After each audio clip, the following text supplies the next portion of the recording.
वहाँ पे 500 मंदिर पाकिस्तान में सब तोड़ दिए गए थे, लूट के तोड़ दिए गए थे। और मंदिरों में यहाँ से गाय काटी, गले से नहीं, जो अगले पाँव के पीछे से मंदिरों में फेंकी गई। जैसे वहाँ पे पाकिस्तान में हमारा मंदिर था, मेरे नाना का बहुत बड़ा गुरुद्वारा था, तो उस सामने हमारे हर साल हर महीने गाय काट देते थे। वहाँ पर 10-10 गाय एक गली में काटेंगे तो बताओ वहाँ का हाल क्या होगा। पाकिस्तान आज हिंदुओं के लिए दुनिया का सबसे खतरनाक देश बन चुका है। A Hindu temple was attacked with rocket launchers by a gang of dacoits in Kashmir region.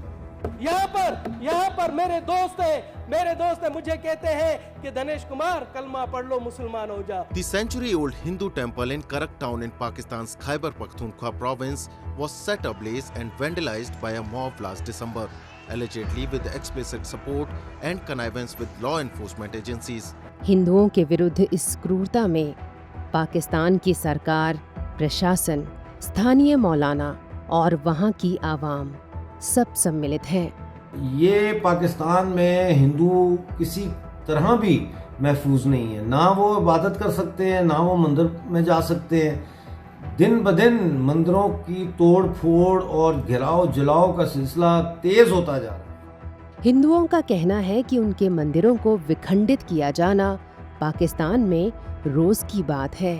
All Pakistan Hindu rights movements के 2014 के एक सर्वेक्षण के अनुसार विभाजन के समय पाकिस्तान के 428 हिंदू मंदिरों में से आज केवल 20 मंदिर जीवंत बचे हैं। अन्य सभी मंदिरों को खिलौने की दुकानों, सरकारी कार्यालयों और यहाँ तक कि शौचालयों में बदल दिया गया है। पाकिस्तान में हिंदुओं का प्रमुख शक्तिपीठ हिंगलाज आज आतंक के साए में है। अभी एक मंदिर वहाँ पे और है माता शेरावाली जी का, जिसे हिंगलाज रानी कहा जाता है वहाँ पे, और उसको उन्होंने बदल के हिंगलाज से बदल के उसका नानी माँ नाम रख दिया। वो अपनी आस्था चला रहे हैं। घंटी बिल्कुल ऐसे बजानी है जैसे किसी को पता ना चले कि यहाँ पे मंदिर है। घंटी सिंध के हिंदुओं को पल पल ये डर सताता रहता है कि कहीं उनके भजन का स्वर या मंदिर की घंटी इतनी ऊंची ना हो जाए कि वो किसी मुसलमान के कान में पड़ जाए। अगर किसी ने पाकिस्तान की तरफ मैली आंख से देखा तो वो आंखें निकाल दी जाएंगी और ना फिर घास उगेगी, ना चिड़ियां चहकेंगी, ना मंदिरों में घंटियां बजेगी। इन हिंदुओं का कहना है कि खुशियों के नाम पर वहाँ उनके सामने होली के रंगों और दिवाली की रोशनी को चार दीवारी में दबाकर रखने की चुनौती है। किसी मुसलमान को रंग लग गया तो मार दिया, वहाँ पे इतना अत्याचार था। त्यौहार यहाँ खुला है, वहाँ खुला नहीं करते थे। त्यौहार अपने घर में ही करते थे। जैसे होली है, किसी को छींटे ना लग जाए, अपने घर में 1 आधा घंटा खेल लेते, वो अलग बात है। जैसे दीपावली पे या पटाखे वगैरह जलाए जाते हैं, फोड़े जाते हैं, वहाँ इतना नहीं करते। जन्म से मृत्यु तक केवल अपमान और शोषण सहना ही पाकिस्तान में हिंदुओं के जीवन की कटु सच्चाई है। न जन्म पर उल्लास, न विवाह का उत्सव और न ही मृत्यु होने पर पूर्ण अंत्येष्टि, और कानों में लगातार गूंजती एक गाली, काफिर। तो पाकिस्तान में पहली बात तो जो हिंदू है उनको काफिर कहा जाता है। जैसे शमशान भूमि होती है संस्कार के लिए, वो भी सारी कब्जे कर ली जाती है। 5-5 साल 10-10 साल अर्थियाँ पड़ी रहती हैं भारत में, गंगा में हरिद्वार लाने के लिए वीज़ा की दिक्कतें बढ़ती रहती हैं। हिंदू धर्म के 16 मूल संस्कारों में से एक दाह संस्कार भी है, लेकिन जीवित हिंदुओं के मानवाधिकार तो दूर, पाकिस्तान में मृत हिंदुओं के अंतिम संस्कार के लिए उनके पास शमशान भूमि भी नहीं है। वहाँ जमींदारों की अपनी जेलें होती हैं, हिंदुओं को काम करवा के जेलों में शाम को बंद कर देते हैं। इसी प्रकार वहाँ पे इतना अत्याचार है, कोई आदमी मुसलमानों के गिलास में पानी नहीं पी सकता हिंदू। यदि पिया जाए तो उन पे पुलिस थाने तक उनका केस बन जाता है। कोई ओपन चीज़ नहीं बेच सकते हैं खाने की। हमारे से इसने नाजादी किया है तो उसी को पुलिस तो जाएगी पकड़ने को, उसके पास जा कर के उसे तो अंदर नहीं करेगी, उल्टा आपको ही अंदर कर देगी, आपसे ही पैसे लेगी, आगे तक नहीं भेजते, मतलब वहीं के रफा दफा कर देते हैं, जो भी जेब में होते सारे हड़प लेते हैं, वही पुलिस का काम हुआ। यहाँ तो बोलते हाथ पे नहीं देते, दूर जा, हट जाओ यहाँ से, ऐसे बोलते हैं। सिंध के इन हिंदुओं के लिए शिक्षा तो दूर, साक्षरता भी असाध्य हो गई है। और जो बच्चे होते हैं उनको स्कूलों में इस्लामिक शिक्षाएं दी जाती है, और इसी वजह से जो हिंदू है यहाँ पे आप देखना जितने भी मतलब कम पढ़े लिखे आपको मिलेंगे, क्योंकि वहाँ पे स्कूल पे भेजते ही नहीं थे। बिना चुनने के आप स्कूल में कैसे आ सकते हो? लंच लेके जाती थी, मम्मी बना के देती थी, वो लंच में बच्चे छीन लेते थे, टीचर किसी और को दे देती थी। तो मैं कहती हम नॉन वेज नहीं खाते, हमें जो वेजिटेरियन है हम नॉन वेज नहीं खाते। वो कहते नहीं स्कूल में पढ़ना तो यही बच्चे आपको खाना पड़ेगा। पढ़ाई के नाम पर कुरान, कलमा और कट्टरता। स्कूल जाने वाली फूल सी कोमल बच्चियों को हिजाब में लपेटने की विवशता और काम के नाम पर मुसलमान जमींदारों की बंधुआ मजदूरी।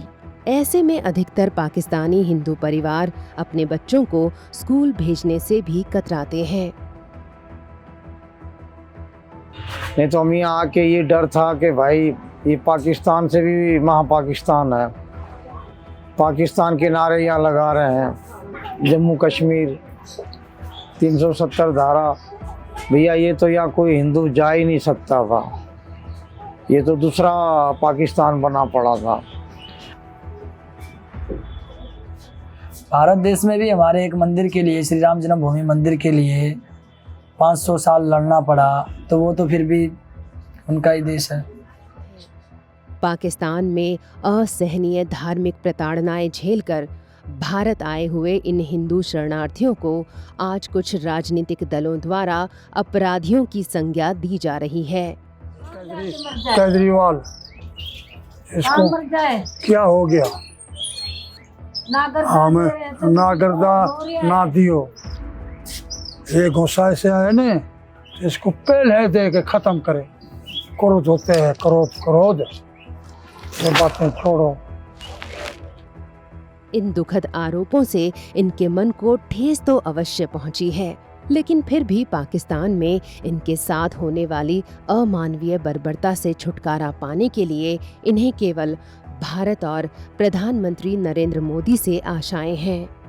इसी तरह मगर वहाँ से लाख गुना यहाँ ठीक है। वहाँ 10 फुट की दीवार में डर लगता था, यहाँ दीवार नहीं है फिर भी डर नहीं है। फिर भी यहाँ सुकून है, कोई देता नहीं तो कोई चिंता भी नहीं।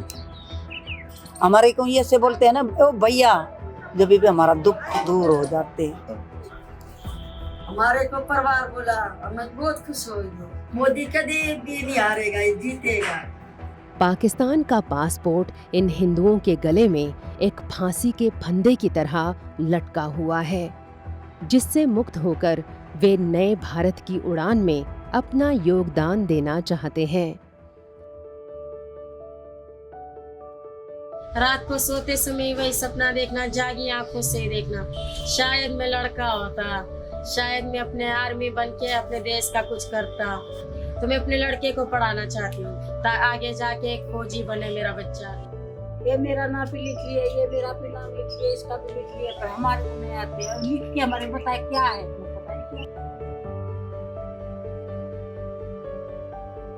आज भारत की नागरिकता मिलते ही इन हिंदुओं की सबसे प्रथम और प्रबल इच्छा अयोध्या में अपने रामलला के दर्शन पाना है। राम का मंदिर भगवान करेगा, ये हमारी नंगरता हो जाएगी। हम सबको रक्षा करके बैठे हों, हम जाएगा एक दल का जाना है मंदिर के राम, हमारी नंगरता मिल जाएगी जब ही जाएगी। हम तभी तक बाहर नहीं जा सकते जब तक हमारी नागरिकता ना हो, और हमारा मन है अयोध्या में घूमने का। राम मंदिर बना, अभी तक हम नहीं गए, आंखें हमारी तरसने लगी राम मंदिर देखने के लिए। खत्म हो गया इंतजार, राम जी आ गए हैं। सदियों से था इंतजार, राम जी आ गए हैं। जय श्री राम।